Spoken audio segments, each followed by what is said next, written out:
एक ऐसी एक्सरसाइज जो आपकी बैक को बहुत ही तगड़ा कर देगी और वी शेप कर देगी। एक इंसान की बॉडी को तगड़ा दिखाने में सबसे इंपॉर्टेंट मसल होती है उसकी बैक। मैं एक ऐसी एक्सरसाइज बता रहा हूं जो आपके लैट्स को तगड़ा कर देगी, चौड़ा कर देगी, जिससे आपका जो फ्रेम है बॉडी का वो ऑल ओवर आप तगड़े दिखोगे। मैं डंबल रोइंग आपको करनी कैसे है? सबसे आपको अपने दोस्तों में सबसे तगड़ा दिखना है तो आपकी बैक का वाइड होना बहुत जरूरी है। एक ऐसी एक्सरसाइज जो आपको कभी स्किप नहीं करनी है वो है डेडलिफ्ट। अपने दोस्तों में सबसे तगड़ा दिखना है तो आपकी जिससे आपका जो फ्रेम है, नीचे लाए, बैक को होल्ड करा 1 सेकंड और आगे, ठीक है? यहां नहीं, यहां आप लाए एंड पीछे अप, आप लाए नीचे अप। आप कम वेट से करना चाहते हो तो पहले अपना बैक वर्कआउट खत्म करके लास्ट में डेडलिफ्ट को जरूर ऐड करें, पर जरूर करें एक तगड़ी वी शेप बैक के लिए। मार दिया जाए, छोड़ दिया जाए। जी हाँ, एक तो पहले एक्सरसाइज से रिलेटेड इतने सारे कंफ्यूजन्स हैं।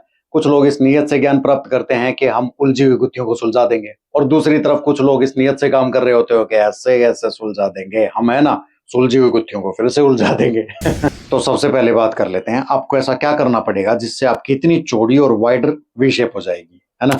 तो वो डिपेंड करता है आपके जेनेटिकली स्ट्रक्चर पे कि आपका जो हड्डियों का ढांचा है उसमें रिब केज कितने बड़े हैं, शोल्डर कितने वाइड हैं और चौड़े हैं। तो ये सब चीजें बहुत मैटर करती हैं। तो वो स्ट्रक्चर या फिर हड्डियों का ढांचा जैसा मिल गया वैसा मिल गया, उसको तो आप नहीं बदल सकते, इसीलिए दूसरों की गहराई और चौड़ाइयां देखना तो छोड़ो।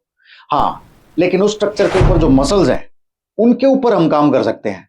और कहते हैं ना कि कर्म करो, फल की चिंता मत करो, क्या पता उससे भी बेहतर हो जाए। तो बात करते हैं वी शेप और लैट मसल की ऑप्टिमल ग्रोथ के लिए सबसे बेस्ट एक्सरसाइज कौन सी है। दूसरे पे है सीटेड रोइंग। चेस्ट सपोर्टेड अगर जिम में है तो बहुत बढ़िया, नहीं तो जो पुराने टाइम से केबल रोइंग करते आ रहे हैं वो और भी बढ़िया, क्योंकि एक्सरसाइजेज के मामले में नेगेटिविटी होना चाहिए, जो मिल जाए वही बढ़िया, ठीक है? इन दोनों में से कोई भी कर लेना।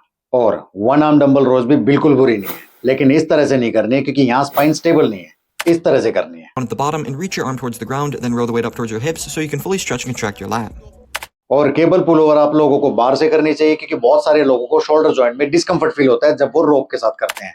सबसे पहले अगर मैं किसी एक्सरसाइज का नाम लूं आपकी वी शेप के लिए, आपकी वाइडनेस के लिए, या फिर आपकी लैट मसल की ऑप्टिमल ग्रोथ के लिए, तो वो है आपकी लैट पुल डाउन एक्सरसाइज। जी हाँ, यही एक्सरसाइज आपकी लैट मसल की ऑप्टिमल ग्रोथ के लिए सबसे बेस्ट एक्सरसाइज है। और डेडलिफ्ट आपकी वी शेप के लिए कभी भी एक बेस्ट एक्सरसाइज हो ही नहीं सकती, क्योंकि यहाँ जो प्राइमरी एक्शन है वो तो आपके ग्लूटियस का है, इरेक्टर स्पाइन का है, और हैमस्ट्रिंग, क्वाड्स और बहुत सारी मसल्स की इन्वॉल्वमेंट है। और इन्वॉल्वमेंट का होना काफी नहीं है किसी मसल की ऑप्टिमल ग्रोथ के लिए। मसल का प्राइमरी एक्शन ही उस मसल की अच्छी ग्रोथ के लिए सबसे ज्यादा रिस्पॉन्सिबल है। जैसे कि लेट मसल की अच्छी ग्रोथ के लिए सबसे ज्यादा रिस्पॉन्सिबल है लेट पुल डाउन। जब हम पुल डाउन करते हैं वही इस मसल का प्राइमरी एक्शन है। इसी से आप अपनी वी शेप पा सकते हैं, वाइड, चौड़ाई, तगड़ाई, जो भी आप कह लो, वो सब इसी से मिलेंगे आपको। तो दोस्तों आज के लिए बस इतना ही। मानो तभी जब सीख लगे, नहीं वही करो जो ठीक लगे। Thank you so much guys.